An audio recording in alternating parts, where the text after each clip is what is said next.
Thank you, Mr Chair. Following on from what's been said by other speakers, any discussion of fuel poverty must necessarily include calls for the big six energy companies to cut their gas and electricity prices. One or two have now started to do this, but it's too little too late. And as my colleague has pointed out, the SNP Scottish Government Energy Minister Fergus Ewing has written to UK's leading energy suppliers calling for a fair deal for Scotland's consumers. Wholesale cost savings must be passed on to customers at the earliest opportunity and to the fullest extent possible. No one can seriously believe that that's what's been happening to date.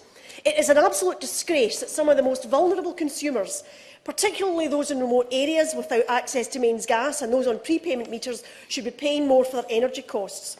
The rollout of smart meters is to be welcomed, but there must be concern about how the UK Government is planning to implement the programme, particularly around the costs of the rollout, which will be borne by all energy consumers. In addition, I've got very little time, I do apologise. In addition, some of the meters being installed are not of the highest specification, and there are fears that this will make it problematic for consumers to switch suppliers in the future. Vulnerable customers must be given greater protection, as the SNP Scottish Government has been arguing for. This programme must be delivered to the greatest possible number of Scottish consumers at the lowest possible cost, while enhancing the benefits to the most vulnerable in our society and those at risk of fuel poverty. It is deeply disappointing that the Smith Agreement fell well short of the Scottish Government's proposal for joint governance of energy regulation, which would have allowed the Scottish Government to better protect consumers. But make no mistake, the new power Scotland has, in the strongest possible way, will be used to build a better energy market for Scotland. With £12 billion of further welfare cuts to be imposed, fuel poverty is set to become a deeper and wider problem across the entire UK, and the charity Turn to Us, which has been mentioned last year, found that 1 in 2 low-income households are struggling to afford their energy costs.